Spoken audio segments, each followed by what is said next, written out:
Olá, seja bem-vindo a mais um estudo bíblico, seja bem-vindo a mais um estudo a respeito das doutrinas cristãs. Nessa aula nós vamos fazer a segunda parte a respeito da segurança em Cristo. Nós estamos trabalhando a doutrina da salvação e trabalhando especialmente a questão da perseverança. Possível perder a salvação? Não é possível. Então nós vamos, mais uma aula, continuar a falar sobre esse assunto que é tão importante, tão relevante. Antes de nós darmos seguimento, eu convido você, aonde você estiver, para orarmos ao nosso Senhor, para que Ele abençoe todos nós, que possamos desfrutar de um excelente estudo, de um excelente momento. Vamos lá? Ó Deus Todo-Poderoso, mais uma vez eu me coloco diante da Tua presença, orando e rogando ao Senhor, para que o Senhor alcance todas as pessoas envolvidas neste estudo, tanto a mim, quanto aqueles que assistem. Senhor, precisamos, Deus, crescer no Seu conhecimento, precisamos Te conhecer, precisamos ser edificados na Sua verdade, precisamos que tantas confusões venham, Deus, ser dissipadas em nossa mente. Por isso, ó Deus, eu oro para que o Espírito Santo venha, Deus, trazer clareza em nossos corações, clareza em nosso entendimento, clareza em nosso pensamento. Fala conosco, Senhor. Dirige-nos, Deus, segundo o Teu Espírito Santo. Dirige-nos, Deus, com a Tua graça, com o Teu amor, com o Teu querer.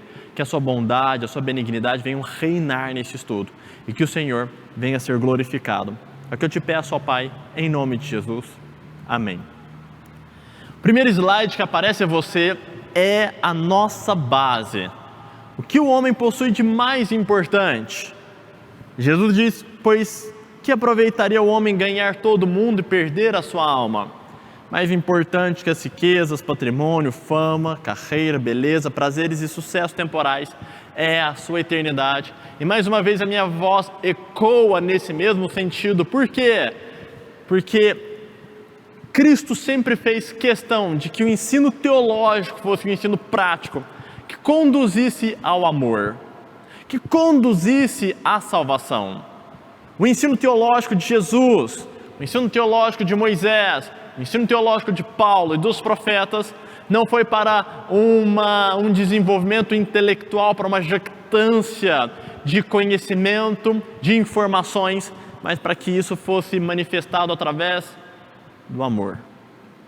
De que adianta eu conhecer toda a teologia e não amar? Ainda que eu conhecesse todos os mistérios, ainda que eu falasse a língua dos homens e dos anjos, sem amor, nada disso aproveitaria. Nada, absolutamente nada da teologia vai ter proveito, vai valer em sua vida, se não promover amor a Deus, amor ao próximo, se não promover salvação. Por isso que a gente chama a atenção para que o conhecimento teológico, para que o estudo da teologia seja um estudo baseado em uma transformação de vida com propósito de transformação, de amor, de redenção. Nós também mapeamos a estrutura da soteriologia através da seguinte ordem: a criação. Deus fez tudo e chamou de muito bom, e eis que viu Deus e era tudo muito bom. A criação é boa. Então vem a queda, Adão e Eva pecam no paraíso, no jardim que estava na região do Éden, e lá o pecado entra na humanidade, entra no cosmos, trazendo grande destruição, perversão e sofrimento. Então Deus desenvolve um plano para salvar todas as coisas. Há o decreto da eleição, a expiação, chamado, justificação, santificação e por fim a perseverança. Essa é a estrutura da sistemática da soteriologia, da doutrina da salvação. Esse é o mapa adequado para que você aprenda, para que você se desenvolva. Todos esses temas já foram falados. Hoje nós estamos nesse último tema, a segurança e a perseverança. Já respondemos o que fazer para ser salvo. Se é uma dúvida que você tem, vai em nossos estudos, procure essa aula e você saberá o que deve ser feito para ser salvo. Como saber se sou salvo? Também acompanhe nossos últimos estudos neste tema, que vai ensinar e fazer você compreender bem como você analisa a sua vida para saber se você é salvo ou não. E se posso perder a salvação, temos visto este tema neste momento. Próximo slide que aparece a você, ele traz um mapa ali, uma ideia das 3 ideias correntes e mais influentes a respeito do tema da segurança, da salvação, da perda da salvação. E são 3. Nós já falamos do primeiro aí em azul, segurança absoluta. nada pode fazer um salvo cair. A ideia da segurança absoluta, de uma vez salvo, sempre salvo, é essa: olha, nada pode impedir você de alcançar a glória eterna, absolutamente nada. Vimos que essa ideia de uma vez salvo, sempre salvo, da perseverança dos santos, chamada no meio acadêmico, é uma ideia errada, biblicamente equivocada. Ela traz uma paz, ela traz uma segurança que a Escritura não proporciona. Apenas para revisar, o problema dessa visão é que ela confunde a promessa de Deus com a responsabilidade humana. A promessa de Deus não é uma garantia de que o homem será responsável. A promessa de Deus é uma promessa de que Ele vai sustentar, de que Ele vai preservar, de que Ele vai cuidar, de que Ele vai manter. No que depende, no que compete a Ele neste relacionamento, Ele o garante. Mas isso não significa que Ele, garantindo que Ele vai cuidar de mim, não garante que eu desejarei ser cuidado e darei a mesma resposta a Ele. Resposta de fé. E a Escritura deixa bem claro isso, que temos uma responsabilidade. Por isso que essa visão é uma visão equivocada. Nesse desenvolvimento nós falamos do outro extremo, que é a insegurança absoluta. Qualquer coisa, em qualquer momento, poderá levar um salvo a cair. E nós vimos que essa perspectiva também é exagerada, ela é um extremo equivocado, que ela não é defendida em uma estrutura teológica. Não é um teólogo que vai falar: olha, de manhã você pode estar salvo, à tarde você pode estar condenado e à noite você pode estar salvo novamente, e assim ter essa dinâmica durante toda a sua vida de salvo, perdi, estou salvo, alcancei, conquistei, perdi, reconquistei. Durante a sua vida, durante a semana eu fiquei salvo 70 vezes e perdi a salvação 69 vezes. Não há uma teologia, não há um teólogo que defenda esse comportamento, mas nós vemos que isso é muito comum na prática, então tenha muito cuidado, porque você, mesmo tendo uma teologia saudável, pode, na prática, viver de uma maneira distorcida. E no meio confiante e perseverante, Deus protegerá, terá misericórdia e tolerância. No entanto, é necessário perseverar em fé, é a doutrina que nós estamos estudando e que nós então entramos na sua segunda parte. Nós vimos o conceito dessa ideia, dessa doutrina, que é a segurança em Cristo, que é a doutrina correta, bíblica e acertada, de que as promessas de Deus garantem o comportamento, o lado do relacionamento divino. Deus garantirá, Deus preservará, Deus nos ajudará, Deus nos sustentará. E do outro lado desse relacionamento, o ser humano, ele não tem que ter um comportamento perfeito, como se fosse justificado ou perseverante pelas suas obras, mas ele deve ter fé e demonstrar a sua fé através das suas ações. Não são ações perfeitas, não é uma performance perfeita, mas é uma demonstração contínua de fé que Deus sempre exige, seja para a salvação, seja para a preservação, para a perseverança, ok?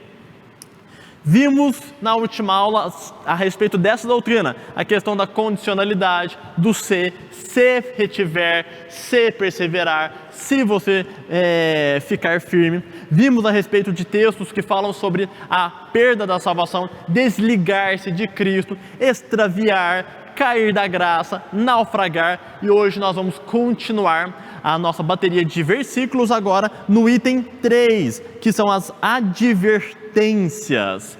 Então acompanhe comigo os textos bíblicos. Mateus capítulo 24, versos 12 e 13 diz: e se por multiplicar a iniquidade, o amor de muitos esfriará, mas aquele que perseverar até o fim será salvo. Esse texto aqui, ele começa para nós a advertência, e a pergunta que fizemos na última aula é a pergunta que ressoa mais uma vez entre nós: Jesus está falando sério ou não? Jesus está falando de pessoas que estavam na fé, de pessoas que eram saudáveis, mas que seriam bombardeadas por heresias, pela iniquidade, e que iriam esfriar, pessoas que foram quentes, pessoas que estavam firmes, mas que vão esfriar, que vão abandonar. Por quê? Porque a frieza do mundo, o pecado, vão deixá-las desanimadas com relação à fé, vão deixá-las fracas com relação à fé, e se elas não perseverarem, elas podem perder. Mas tem uma advertência, olha, só o que perseverar. E a questão é, Jesus está falando sério? Que se alguém que é saudável, que não perseverar, pode se perder? Porque Jesus está falando nesse contexto. Pessoas que estão quentes, e a gente lembra de Apocalipse, quem dera se fosse quente ou frio. Então quente é uma ilustração que Jesus usou no Apocalipse, Jesus quem fala no Apocalipse, e que está falando aqui em Mateus também. Quente vai esfriar. Alguém que é saudável vai esfriar por causa da iniquidade que está ao redor. Você vai ver tanto pecado, que ela mesma vai desanimar. E aí, Jesus está falando sério? É claro que sim. Lucas capítulo 9, verso 62 diz: e Jesus lhe disse: ninguém que lança a mão no arado e olha para trás é apto para o reino de Deus. Ou seja, alguém que lança a mão no arado. O que é lançar a mão no arado? É iniciar um trabalho, é iniciar um compromisso. Poxa, eu vou trabalhar em uma lavoura, então tá bom, vou assumir esse compromisso, vou me entregar aos cuidados de um patrão, vou iniciar então uma obra com ele.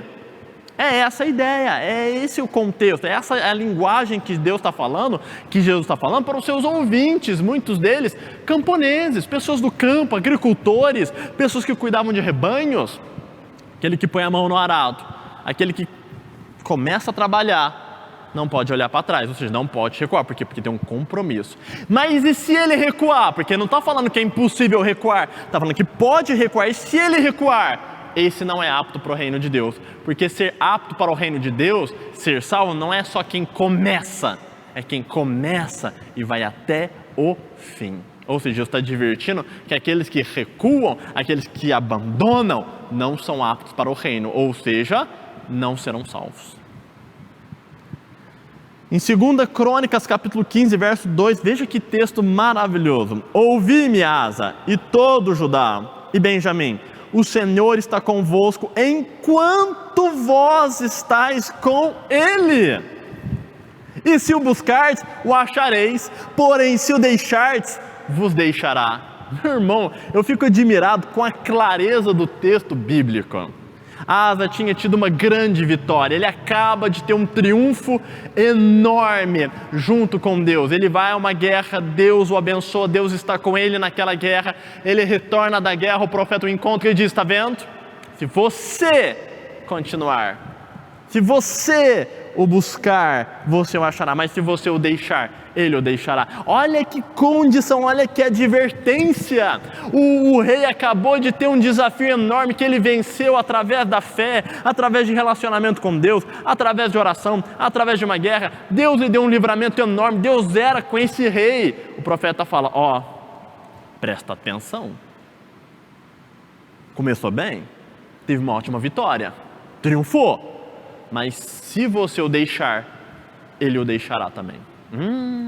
Cadê aquele negócio que Deus não vai te deixar?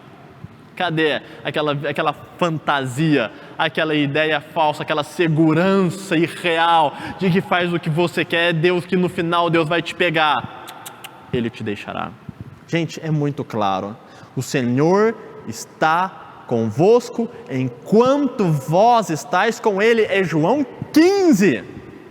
Lido através do Antigo Testamento, 2 Crônicas. É estar, é permanecer, a advertência. E aí, Deus está falando sério ou não? Não, Deus está falando assim só para passar medo nele, porque na verdade, se ele deixar, Deus não vai deixar, porque ele e Asa têm um relacionamento, Asa é salvo, e ponto final, Asa não vai se perder nunca. Absurdo, que teologia pobre. Apocalipse, no mesmo slide, capítulo 2, verso 5. Lembra-te, pois, de onde caíste, arrepende-te, metanoia, e pratica as primeiras obras. Quando não, brevemente virei a ti e te tirarei do seu lugar, o teu castiçal, se não te arrependeres. Meu irmão, quando Deus chama alguém ao arrependimento, metanoia é o termo de arrependimento, para o mesmo termo usado para a salvação. Quando Deus chama alguém ao arrependimento e alguém não arrepende, o que você acha que acontece? Perdeu o ministério. O rebelde vai perder só o ministério. O rebelde vai ser cortado só do ministério, vai ser salvo. Porque o rebelde que não arrepende, que não ouve a voz de Deus, vai ser salvo. Mas perde apenas ministério? Se esperamos em Cristo apenas nessa vida, somos os mais miseráveis de todos os homens. Se a chamada de arrependimento de Deus para nós se resumir apenas em uma perda de um cargo, de um ministério, somos os mais miseráveis. Desde quando um relacionamento de rebeldia deliberada, intencional e continuada é a marca de alguém que vai ser salvo? Nunca, jamais. É um apelo ao arrependimento.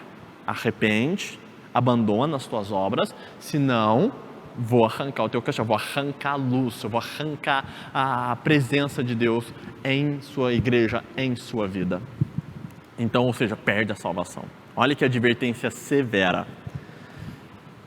Segundo, outra questão importante é que essas igrejas eram consideradas igrejas de Cristo, elas fazem parte do corpo de Cristo. Se você olhar a introdução de cada uma das cartas do Apocalipse e olhar a imagem que João tem de Jesus no capítulo de número 1, você verá que cada introdução unida faz parte do corpo de Cristo, visto no capítulo de número 1. Então, a própria Escritura considera essas igrejas como parte do corpo de Cristo, tá?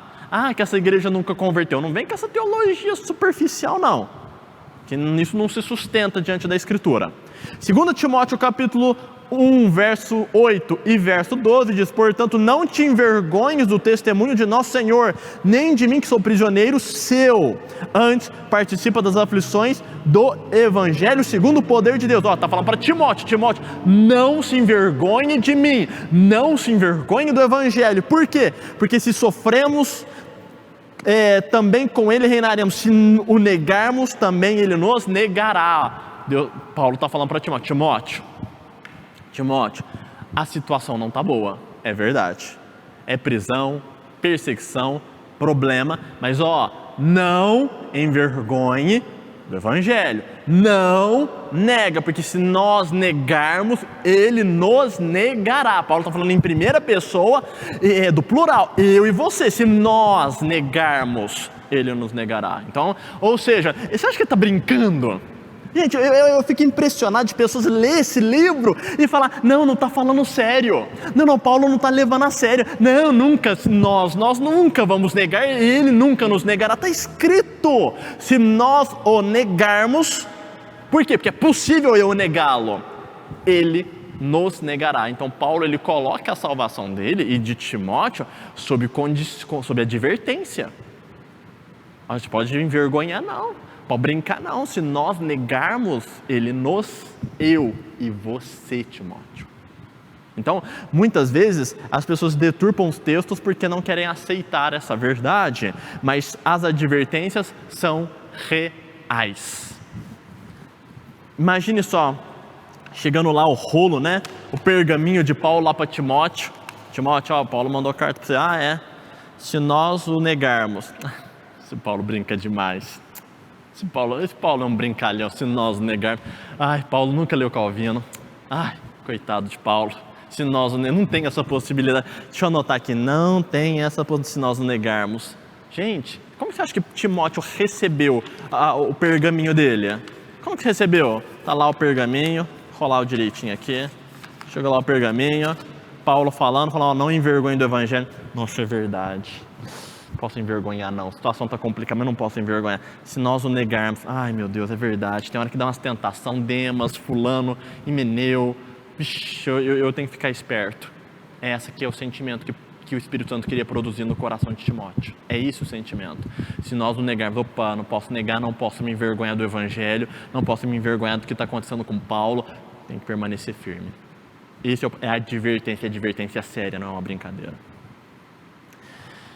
Próximo slide vai trazer um ensino doutrinário, um ensino claro no livro do profeta Ezequiel. Meu irmão, esse texto é um texto fantástico. Eu vou lê-lo e vamos fazer algumas considerações. A alma que pecar, essa morrerá. O filho não levará a maldade do pai, nem o pai levará a maldade do filho. A justiça do justo ficará sobre ele, e a impiedade do ímpio cairá sobre ele. Mas se o ímpio se converter dos seus pecados que cometeu e guardar todos os meus estatutos e fizer juízo e justiça, certamente viverá, não morrerá. De todas as suas transgressões que cometeu, não haverá lembrança contra ele. Pela sua justiça que praticou, viverá. Desejaria eu de qualquer maneira a morte do ímpio? Diz o Senhor Jeová. Não desejo antes que se converta dos seus caminhos e viva? Pronto, até aí, parou aí, olha para mim. Ezequiel está respondendo a um questionamento muito sério que foi feito lá na Babilônia. E foi o seguinte: poxa, os nossos pais cometeram pecados e a gente está pagando a culpa aqui na Babilônia.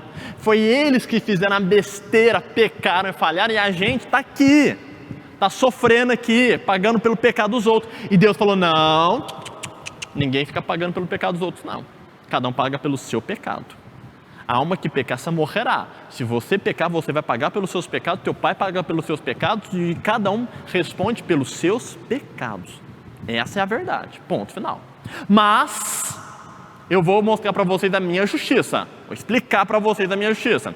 Se um homem ímpio abandonar o seu pecado, se converter, o que eu vou fazer? Eu vou salvá-lo, não vou me lembrar das suas iniquidades, não vou lembrar dos seus pecados e vou salvá-lo. Então, se um homem ímpio, um homem perverso se converter, o que eu faço? Salvo, ok? Ok. Agora olha como que ele continua. Diz o seguinte aí: mas, e aí começa o grifo e o texto em azul, mas desviando o justo de sua justiça e cometendo a iniquidade, fazendo conforme todas as abominações que faz o ímpio, porventura viverá? De todas as suas justiças que tiver feito, não se fará memória. Na sua transgressão com o que transgrediu, no seu pecado com o que pecou, neles morrerá. Caramba! Está falando claramente aqui que desviando o justo da sua justiça.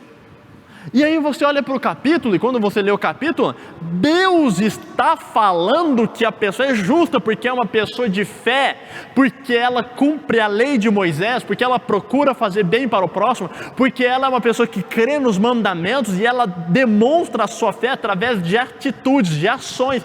Então Deus está chamando de justo alguém que Deus considera como justificado, salvo.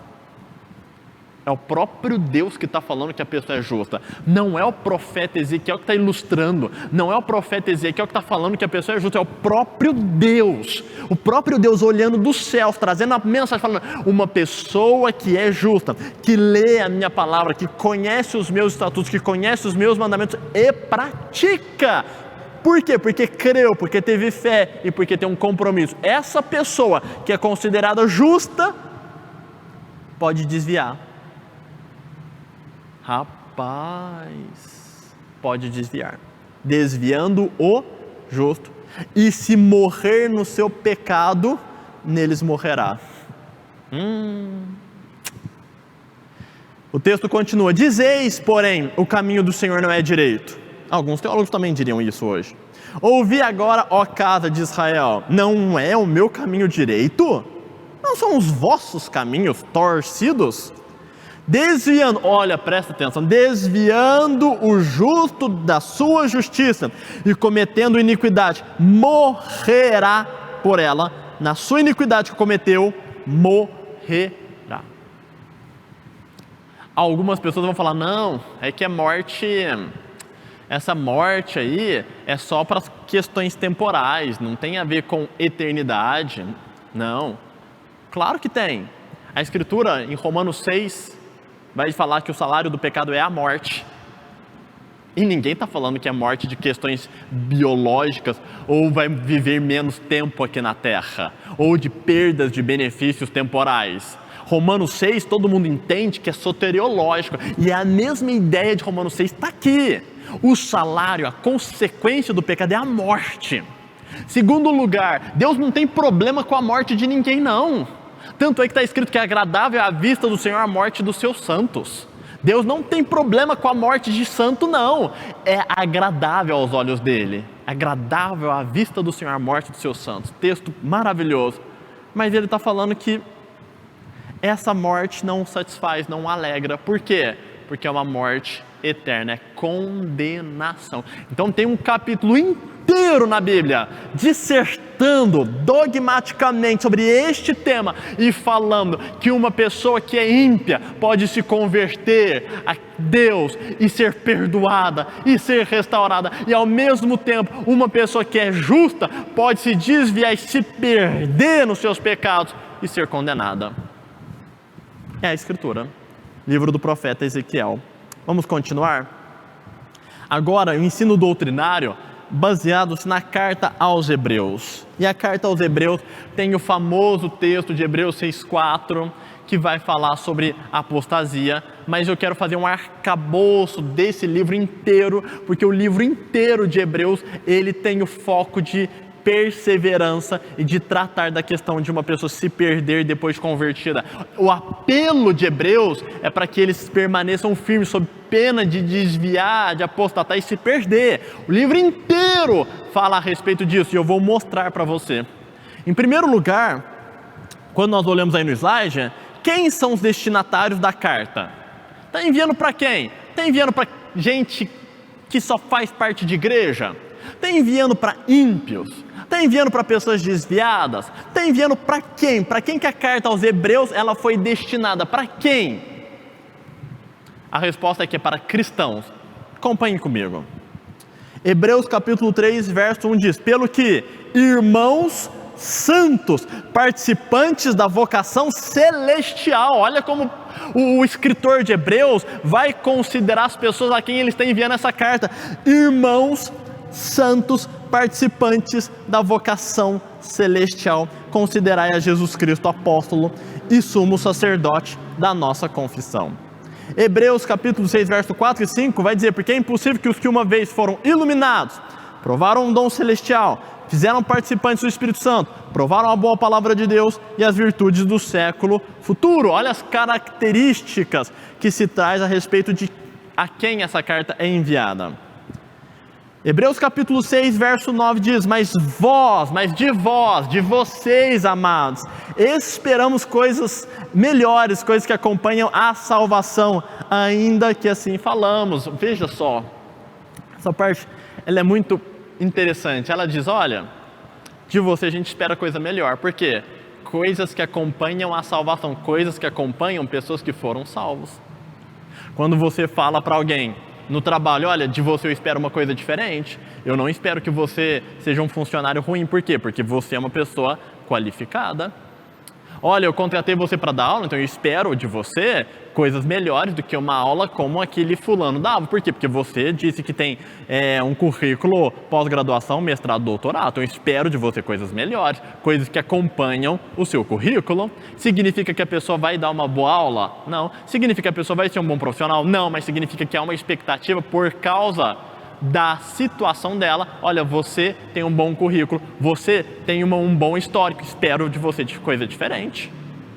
É como se você falasse assim: olha, filho, eu espero coisas diferentes de você com relação à questão de drogas, de sexo, porque eu já te ensinei muita coisa, você já sabe muita coisa, então eu espero algo diferente de você. Você não é um órfão sem pai nem mãe, sem instrução, você não é um ímpio, você é uma pessoa que está dentro da igreja e aprendeu muitas coisas, então eu espero de você um comportamento melhor. Por quê? Porque tem um histórico diferente. Paulo está falando: olha, eu espero de vocês, amados, coisas melhores. Por quê? Coisas que acompanham a salvação, coisas que estão vinculadas à salvação. Por quê? Porque vocês são salvos. Eu espero coisas melhores, não porque vocês são ímpios. Eu espero coisas melhores, não porque vocês são fracos. Eu espero coisas melhores, não porque vocês são carnais. Eu espero coisas melhores porque vocês foram salvos. Hebreus capítulo 10, verso 23. Retenhamos firmes a confissão da nossa esperança. Olha que ele fala: vamos reter. Primeira pessoa no plural: retenhamos firmes a confissão da nossa esperança, porque fiel é o que prometeu. No próximo slide traz mais textos. Hebreus capítulo 10, verso 26. Porque se pecarmos voluntariamente, depois de nós termos recebido o conhecimento da verdade, já não resta mais sacrifício pelos pecados. Ou seja, ele está indicando: olha, se nós recebemos o conhecimento da verdade. Hebreus 10, 29. de quanto maior castigo cuidais vós, será julgado merecedor aquele que pisar o Filho de Deus e tiver por profano o sangue do testamento com que foi santificado e fizer agravo ao Espírito da graça. Ou seja, ele está mandando uma mensagem informando, olha, vocês estão querendo recuar, mas que perdão vai ter para alguém que foi santificado pelo sangue do testamento? O que significa isso? Alguém que foi lavado pelo sangue, alguém que experimentou a expiação, alguém que experimentou a salvação. Agora, eu vou ler esse texto aqui. Você vai ler junto comigo o próximo slide. Você vai ler junto comigo o próximo slide. E eu quero dizer algo para você muito sério. Olha o texto que nós vamos ler juntos e veja, você que é um cristão saudável, se a sua vida chega no nível da vida dessas pessoas. Analisa o seu cristianismo, veja se o seu cristianismo é comparado ao cristianismo dos destinatários que foi escrito aos hebreus, a esses hebreus aqui. Veja se o seu nível de cristianismo está no nível deles, para você falar que eles são falsos crentes. Ele diz, no capítulo 10, verso 32 ao 36, lembrai-vos, porém, dos dias passados. Lembre vocês dos dias passados, do que vocês viveram, em que depois de serem iluminados, suportastes grandes combates de aflições. Em parte, vocês foram feitos espetáculos com vitupérios e tribulações. Em parte, vocês fostes participantes com os que assim foram tratados. Porque também vos compadecestes dos que estavam nas prisões, e com alegria, gozo, permitistes a expoliação dos vossos bens, sabendo que em vós mesmos tendes nos céus uma possessão melhor e permanente. Não rejeiteis, pois, a vossa confiança, que tem grande e avultado galardão, porque necessitais de paciência, para que depois de haverdes feito a vontade de Deus, possais alcançar a promessa. Olha as características. Nos tempos passados, qual que é o histórico desses hebreus? Eles foram iluminados, ou seja, receberam luz, entendimento do Evangelho. Segundo, suportaram grande combate de aflições. Padeceram muitos problemas que o deixaram aflitos. Terceiro, eles foram feitos espetáculos. Fizeram deles espetáculos de vitupérios e tribulações. Eles foram maltratados, torturados, agredidos. Eles foram cuspidos, humilhados. E é isso que significa vitupério e tribulações. O que eles fizeram? Eles se compadeceram dos cristãos que foram presos pelo império, pelos falsos judeus, por aqueles que perseguiam os cristãos. Eles se compadeceram e eles com alegria permitiram a expoliação. Sabe o que é expoliar? Imagina só, o Império Romano vem e diz o seguinte: você é cristão? Sou. Tá bom então, agora tem uma lei nova para você que é cristão. Todos os seus bens serão do Império Romano. Sua casa, o seu patrimônio não é mais seu. Vamos expoliar, vamos tomar de você todos esses bens e vamos entregar ao Império Romano. E a Escritura diz que eles passaram por isso, que eles tiveram seus patrimônios roubados, tomados pelo governo. E como eles lidaram com isso? Com alegria. Por quê? Porque eles sabiam que eles tinham uma propriedade melhor, uma possessão melhor na eternidade, nos céus. Gente, imagina alguém indo na tua casa e falando, olha, por causa do Evangelho, o teu carro agora vai para o governo, e a tua casa é do governo, você começa a pagar aluguel, ou você procura outro lugar. E você falar, amém, estou feliz porque eu perdi meu patrimônio nessa terra, mas eu tenho um patrimônio no céu que ninguém pode tocar. Você vai falar que essas pessoas não são cristãos? Que não são cristãos verdadeiros? Você já passou por isso? Você que se arroga cristão, você que se gloria do seu cristianismo, você já passou por isso aqui? Você quer falar para mim que esses destinatários não são verdadeiros cristãos? Olha, se eles não são verdadeiros cristãos, eu já não sei mais o que é ser um verdadeiro cristão. Eu mesmo já não sei mais o que é ser um verdadeiro cristão. Se eles não foram, eu não sei mais, porque não tem mais nenhum parâmetro de cristão saudável na Bíblia. Porque isso aqui, olha, se você ser perseguido, afligido, passar por tribulação, Você ter compaixão, ou seja, eram pessoas amorosas, não era apenas uma questão ritualística, mas era amor, tinha compaixão. Assim como Jesus, movido de íntima compaixão, eles foram movidos de compaixão pelos presos. Pessoas que perderam os bens e ainda com alegria, sabendo que tinha algo mais precioso na eternidade. Você falar para mim que eles não são verdadeiros, olha, não tem parâmetro de cristão não, acabou. E eu vou falar, se eles não são cristãos verdadeiros, duvido que você seja, segundo essa medida de justiça que você aplica. Mas eu duvido que você fez ou viveu mais do que esses personagens aqui viveram. Então Paulo está mandando a carta para cristão, e não é qualquer cristão não, é cristão de qualidade, Agora, o primeiro aspecto foi ver que eles eram cristãos verdadeiros e de qualidade, santos e amados irmãos. Agora é ver as advertências que foi enviada a eles no momento de dificuldade. O que a palavra de Deus trouxe para eles? Advertência aos cristãos. Não é advertência aos ímpios, não é advertência a pessoas que não fazem parte da fé, não é advertência a religiosos, burocratas, é advertência a cristãos verdadeiros, que nós vimos o histórico deles através da carta aos Hebreus. Hebreus capítulo 13, verso 22, rogo-vos, porém, irmãos, que suporteis as palavras desta exortação, porque abreviadamente vos escrevi. Irmãos, eu adverti vocês, eu espero que vocês suportem, eu rogo, eu oro, eu suplico para que vocês aceitem a advertência que eu trouxe a vocês. Por quê? Porque foi pesado, foi sério, não foi uma brincadeira. Esse é o propósito da carta. Você vê que um dos últimos textos, eu rogo que vocês aceitem as advertências, a exortação que eu trouxe a vocês. Que vocês suportem. Capítulo 2, verso 1. Portanto, convém-nos atentar com mais diligência para as coisas que já temos ouvido, para que em tempo algum nos desviemos dela.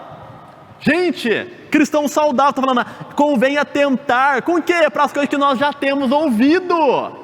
Não é atentar para uma coisa nova, não é atentar para uma novidade teológica, é atentar para as coisas que nós já ouvimos, que nós aprendemos, atentar com mais diligência. Por quê? Porque a gente pode desviar delas. A gente pode desviar. Aí tem gente achando que nunca vai desviar e está se perdendo por essas doutrinas horríveis. Não pode, olha, para cristão, cuidado. Traz a memória, estuda, atenta com mais diligência as coisas que você já estudou. Por quê? Porque para você não desviar delas.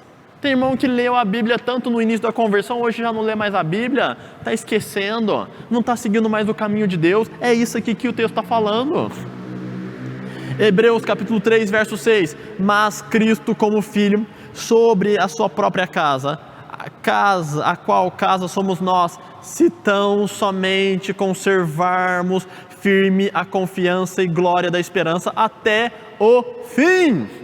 Meu irmão, olha a advertência, só teremos essa casa, essa glória, essa unidade, se nós perseverarmos, se nós conservarmos a fé até o fim. É um eco do que Cristo disse, aquele que perseverar até o fim. Ou seja, olha a condição para cristãos. Se a gente conservar até o fim, se não conservar até o fim, não vai ter. Hebreus capítulo 3, verso 12.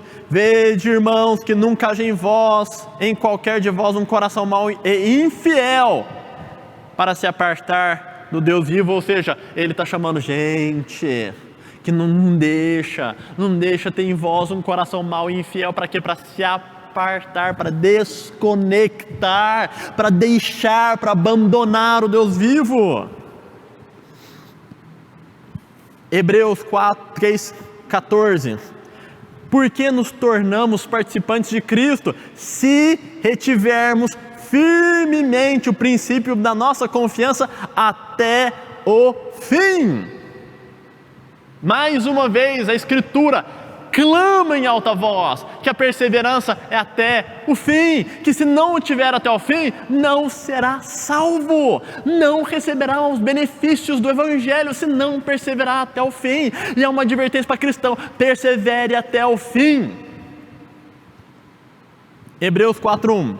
Temamos, pois, que porventura deixada a promessa de entrar no seu repouso, pareça que alguns de vós fique para trás.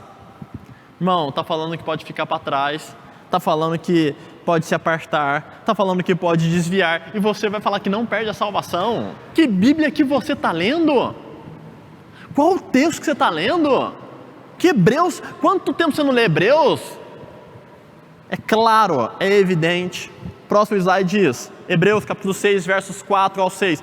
Porque é impossível que os que que uma vez foram iluminados e provaram um dom celestial e se fizeram participantes do Espírito Santo e provaram a boa palavra de Deus e as virtudes do século futuro e recaíram, sejam outra vez renovados para o arrependimento, pois, assim quanto a eles, de novo crucificaram o Filho de Deus e o expõem ao vitupério. Esse texto diz claramente de alguém saudável que foi iluminado, a mente iluminada para entender o Evangelho, a graça de Deus, provaram um dom celestial. O que é o dom celestial? A salvação, é o presente. É o presente de Deus. A salvação pela fé, isso não vem de vós, é dom de Deus, é a salvação. É o dom celestial. Provaram. E aí, nesse termo provaram, infelizmente, seguindo a má interpretação de Calvino, vão dizer que é um experimentar, sabe, um finger foods, um negocinho pequeno, apenas um trailerzinho, um negócio superficial. Experimentou, comeu de verdade, experimentou, não viveu de verdade. Está falando de crente superficial, de gente que veio na igreja e deu uma experimentada só, mas não viveu.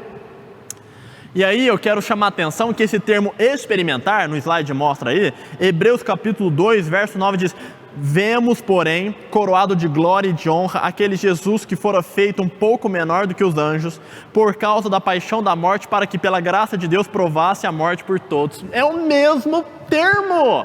E eu imploro você, para você pensar um pouco. Jesus provou a morte de maneira superficial, está só fingindo que morreu? Não estava. Morreu de verdade, provou de verdade a morte.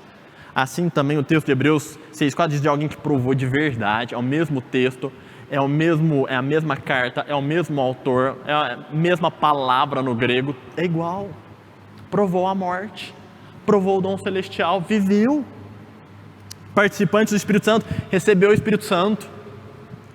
Provaram a boa palavra de Deus, ou seja, viveram, experimentaram a Escritura Sagrada e viveram.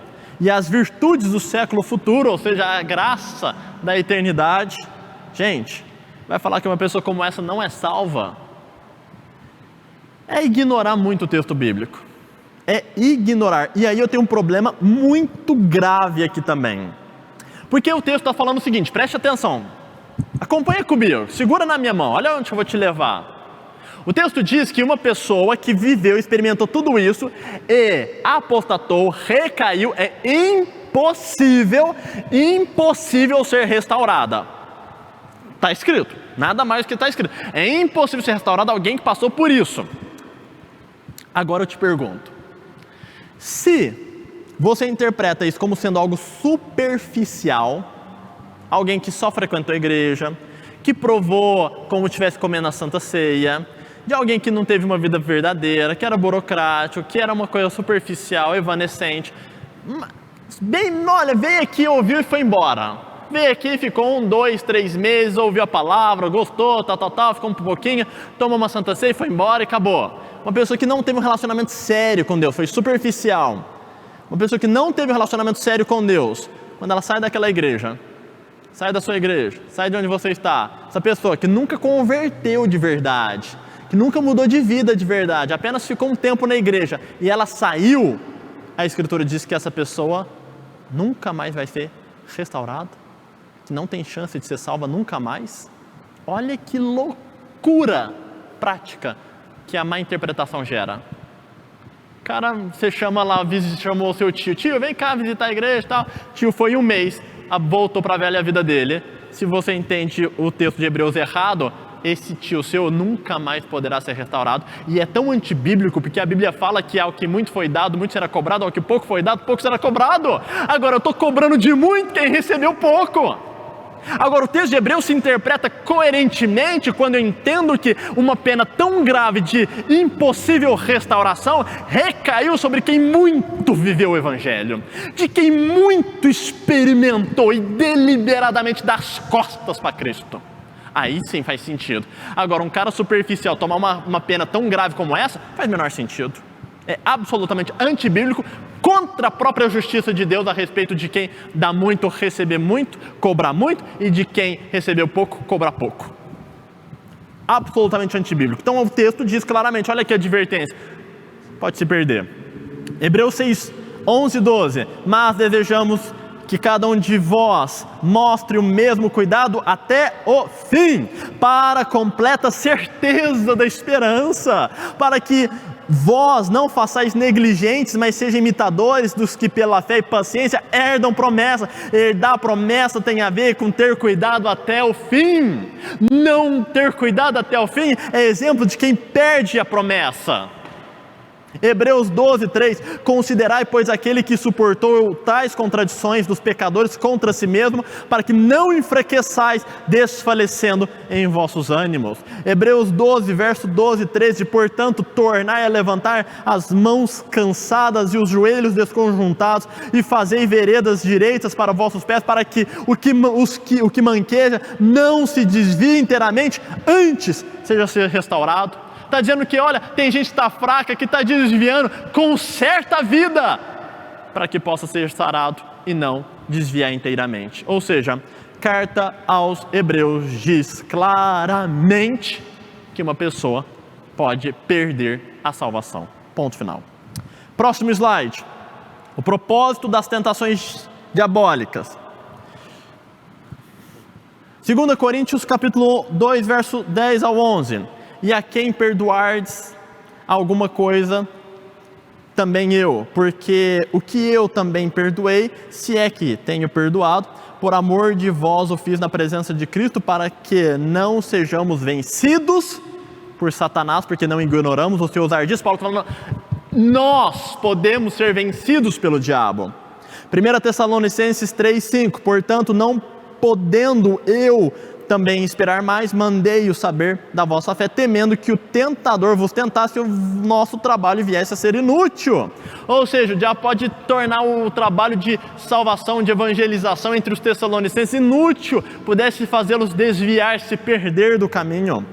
1 Pedro capítulo 5, verso 8, sede sóbrios e vigiai, porque o diabo, vosso adversário, anda em derredor, bramando como leão, buscando a quem possa tragar. O propósito é arrancar, é tragar, é devorar, é destruir.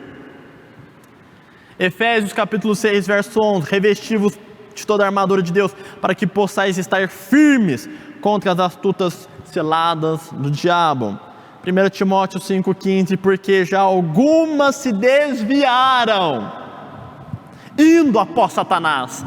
Esses ardis, essas ciladas, esse demônio andando ao redor buscando tragar, é teórico, é hipotético? Não, é real.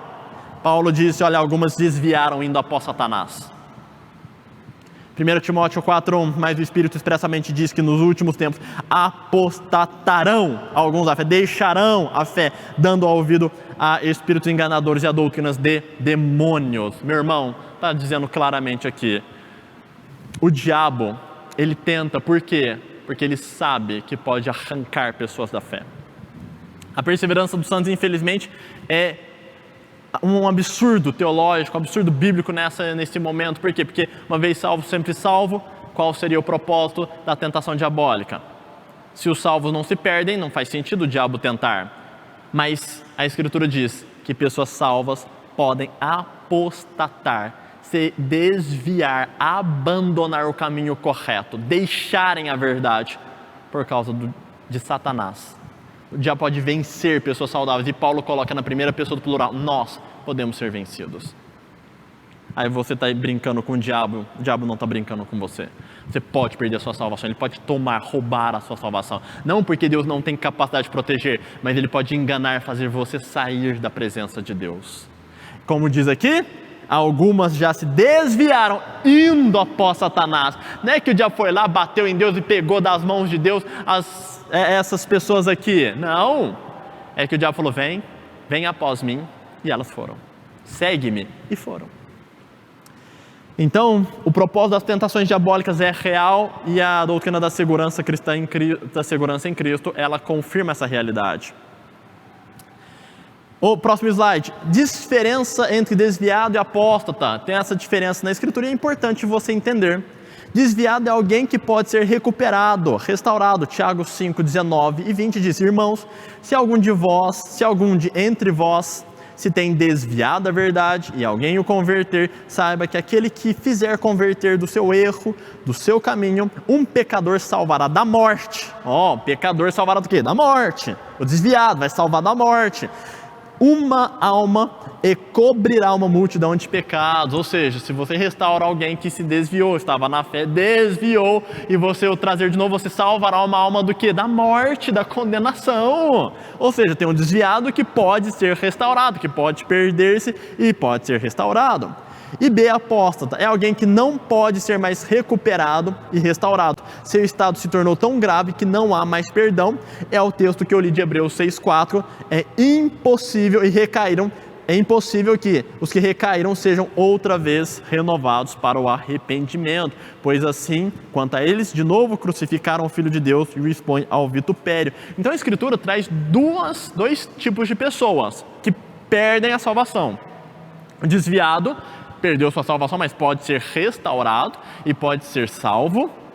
E o apóstata, que chega num nível tal, ele desviou, mas ele vai indo tão fundo e tão contrário contra Cristo, que chega num ponto que ele não tem restauração. Pastor, como que eu posso... Uma evidência é querer arrependimento. Olha, eu quero me arrepender. É uma evidência de que você não é desses apóstatas que não tem mais chance de salvação.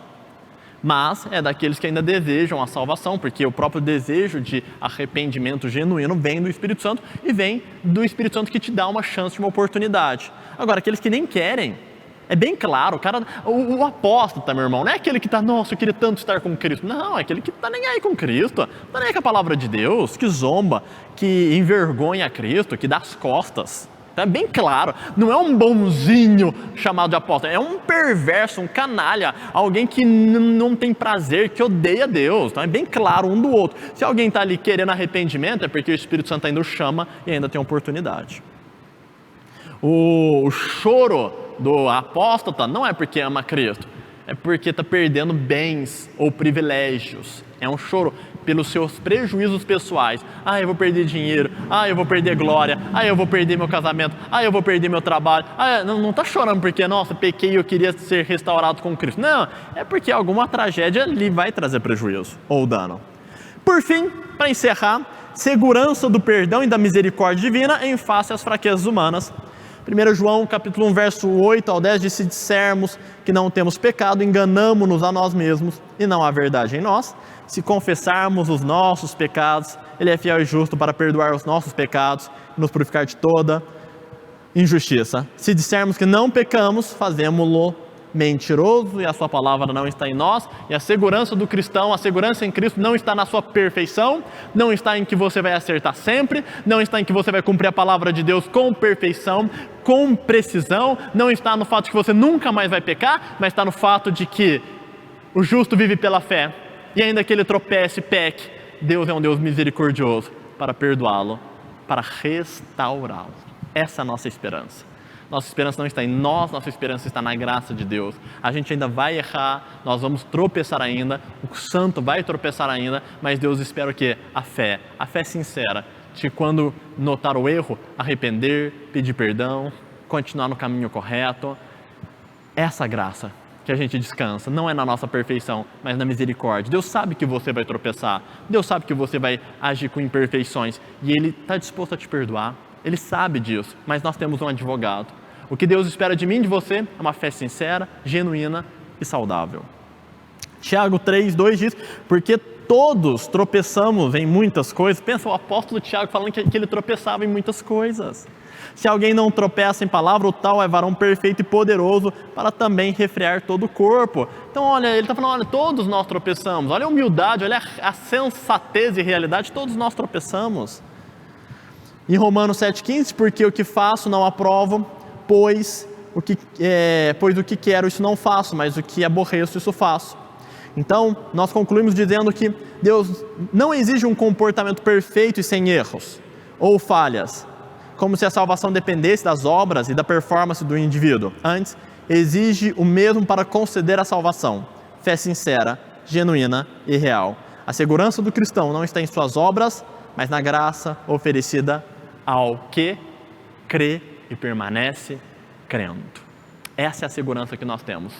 De um lado, um Deus que se dispõe a fazer tudo o que nós precisamos, e muito mais do que pedimos e pensamos. Do outro lado, eu e você, lutando para perseverarmos da maneira adequada, em fé, genuína, sincera e verdadeira.